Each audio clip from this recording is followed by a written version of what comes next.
Well, absolutely. The Gaddafi's threat is very much hovering still on the country, and that's why it's very hard to see a return to normality in Libya at the moment. Of course, the Libyans are very keen and eager to start a normal life and sort out the basics, the day-to-day life effectively, but it's very hard to achieve that while you still have a hardcore of loyalists fighting for Gaddafi, snipers and pockets of resistance, and effectively the home city of Sirte is very much waiting for the rebels. You mentioned everyday life and those very basic services which people are trying to cope without, but that can only go on for so long, can't it? You just wonder how long people's patience will last before they will expect the new leaders to step in and get things sorted out.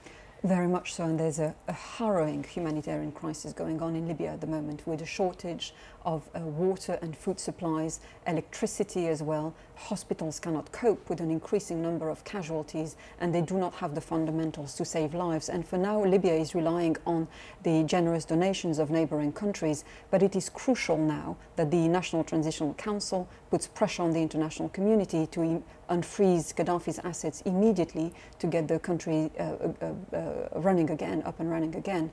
NATO's involvement in this war was very much to protect the life of civilians. It is therefore their duty to protect their lives of the same civilians in ensuring that they can cope with day-to-day life. Unlike other countries, they're not short of assets, are they? I mean, why do you think there is this delay? Is there a caution because they want to make sure that the new leaders really can run the country properly? Well, there's a huge potential in Libya. It's a very wealthy country, the third biggest oil producer in Africa, and there's an awful lot of talent in Libya as well. It has the highest literacy rate in North Africa, for example.